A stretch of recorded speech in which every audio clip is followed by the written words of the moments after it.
live in a borderless world? Before you answer that, have a look at this map. Contemporary political map shows that we have over 200 countries in the world today. That's probably more than at any time in centuries.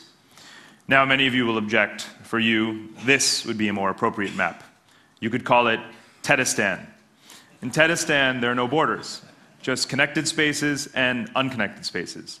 Most of you probably reside in one of the 40 dots on this screen of the many more that represent 90% of the world economy. But let's talk about the 90% of the world population that will never leave the place in which they were born. For them, nations, countries, boundaries, borders still matter a great deal, and often violently.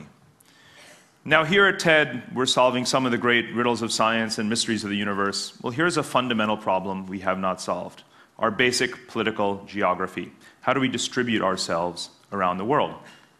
Now this is important because border conflicts justify so much of the world's military-industrial complex.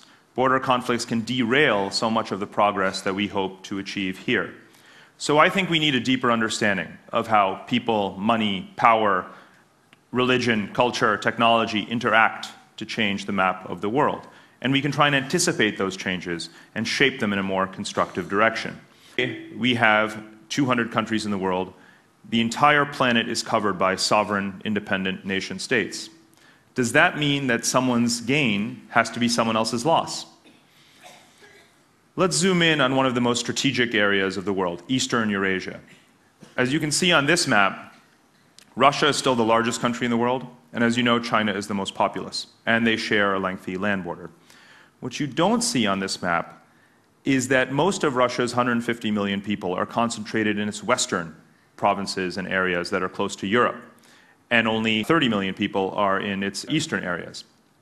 In fact, the World Bank predicts that Russia's population is declining towards about 120 million people. And there's another thing that you don't see on this map. Stalin, Khrushchev, and other Soviet leaders forced Russians out to the Far East to be in gulags, labor camps, nuclear cities, whatever the case was. But as oil prices rose, Russian governments have invested in infrastructure to unite the country, east and west. But nothing has more perversely impacted Russia's demographic distribution, because the people in the east, who never wanted to be there anyway, have got on those trains and roads and gone back to the west. As a result, in the Russian Far East today, which is twice the size of India, you have exactly 6 million Russians. So let's get a sense of what's happening in this part of the world. We can start with Mongolia, or as some call it, Mongolia. Why do they call it that? Because in Mongolia, Chinese firms operate and own most of the mines, copper, zinc, gold, and they truck the resources south and east into mainland China. China isn't conquering Mongolia, it's buying it. Colonies were once conquered, today countries are bought. So let's apply this principle to Siberia. Siberia, most of you probably think of as a cold, desolate, unlivable place. But in fact, with global warming and rising temperatures, all of a sudden you have vast wheat fields and agribusiness and grain being produced in Siberia. But who's it going to feed? Well, just on the other side of the Amur River, in the Heilongjiang and Harbin provinces of China, you have over 100 million people. That's larger than the entire population of Russia. Every single year, for at least a decade or more, 600,000 of them have been voting with their feet, crossing, moving north, and inhabiting this desolate terrain.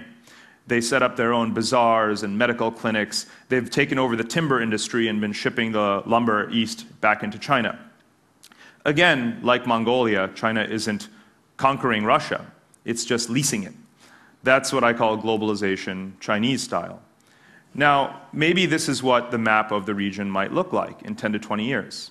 But hold on. This map is 700 years old. This is the map of the Yuan dynasty, led by Kublai Khan, the grandson of Genghis Khan. So history doesn't necessarily repeat itself, but it does rhyme. This is just to give you a taste